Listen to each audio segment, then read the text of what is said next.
આપણી સાથે પ્રભાબેન છે.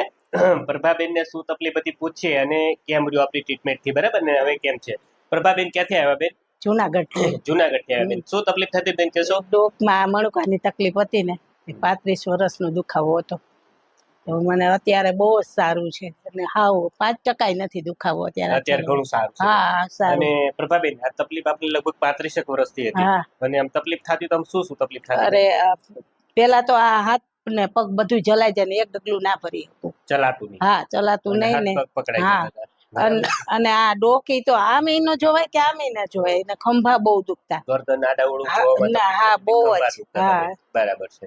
અને પડખું વાળી સુઈ ન શકતી. પડખી વાળી સુઈ ન શકતી અને ચક્કર પણ આવતી? હા ચક્કર તો બહુ જ આવતા. ચક્કર કઈ મોમેન્ટમાં આવતા? આડાવડું જોવામાં ચક્કર આવતા? એટલે ઘડીક વાર એમ કે ઊભી રહું ને તો મને બધે ચક્કર ને પગના તરિયા ભરવા માંડે. પગના તરિયા આ બધું બંધ થઈ ગયું મને. બધું બંધ થઈ ગયું. અને પ્રભાબેન, મને બતાવ્યું પેલા કેટલાક ડોક્ટરને બતાવ્યું તમે? રાજકોટ MIR કરાવ્યું હતું તો એ કે હાજર થઈ જાવ દવાખાને ઓપરેશન કરવા. તો હા તો અમને નાણાવટી સાહેબ ને અમે નિદાન કરાવ્યું ને, જૂના હતા તો મોટી ઉંમરના. તો એ લોકોએ કીધું કે બેન ખોલાવતી ની દીકરી કે નહીતર કે આ જિંદગી બગડી જાય કે આ ન ખોલાવાય કે. એટલે પછી અમે એમને દવા ઉપર ચાલુ રાખ્યું. એમ થોડાક દી એની દવા લીધી, પછી ટ્રીટમેન્ટ કરાવવા ગયા થેરાપીમાં બધે અહીંયા જુનાગઢ. તો એ મને મેળ નહોતો આવતો, અહીંથી મને મેળ આવી ગયો. પછી આપણે 3 બારે તમે પહેલી વખત આવ્યા, બરાબર? હા.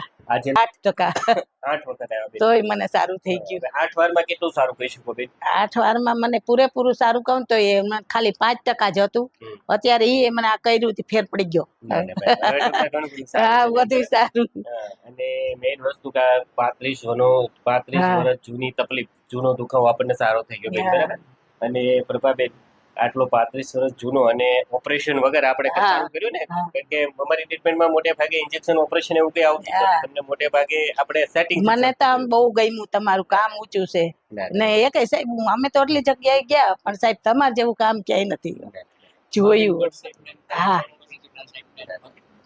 બધાને બતાવ્યું પણ મને કઈ મેળ જ નતો આવતો. એટલી દવા ખાતાય નતો મેળ આવતો. મેઇન વસ્તુ આપણને ગરદનના મણકામાંથી C6 વાળો અને C7 વાળો મણકો જે છે ને, એની વચ્ચેથી એક નસ દબાતી હતી બેન.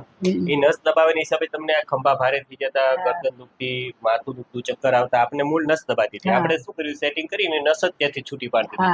નસ છૂટી પડી ગઈ એટલે આપણે ફાયદો થઈ ગયો બેન, બરાબર? આપણી ટ્રીટમેન્ટ થઈ ગઈ તમને. અને આશીર્વાદ તો સાહેબ તમે મારા ભગવાન છો.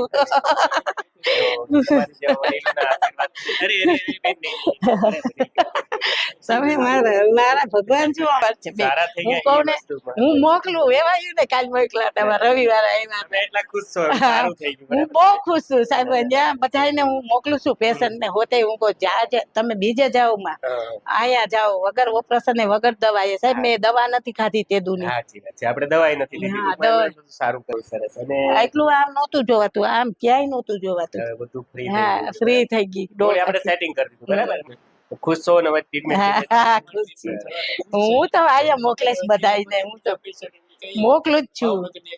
જેતીભાઈ, આ વિડિયો YouTube ઉપર મૂકીએ. હા હું કોતમ તમારી જેવી તકલીફ વાળા પેશન્ટો જોવાય તમને ખબર પડે કે બેનને આટલી જૂની તકલીફ અને વગર ઓપરેશન વગર દવા સારું થયું, બરાબર?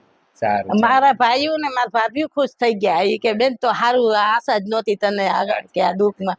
હું અરે અઠવાડિયું ઊભી ના થઈ શકું સાહેબ. હા એવી તકલીફ થઈ ગઈ.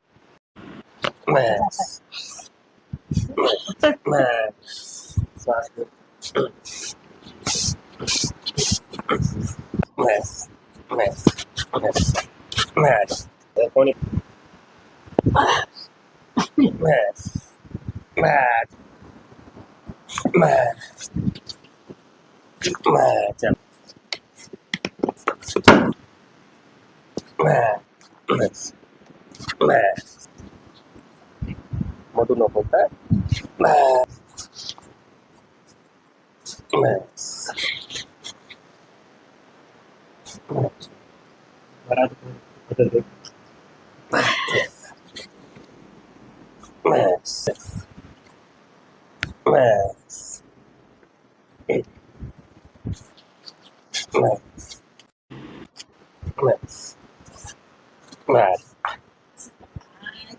બરાબર, પણ એ તો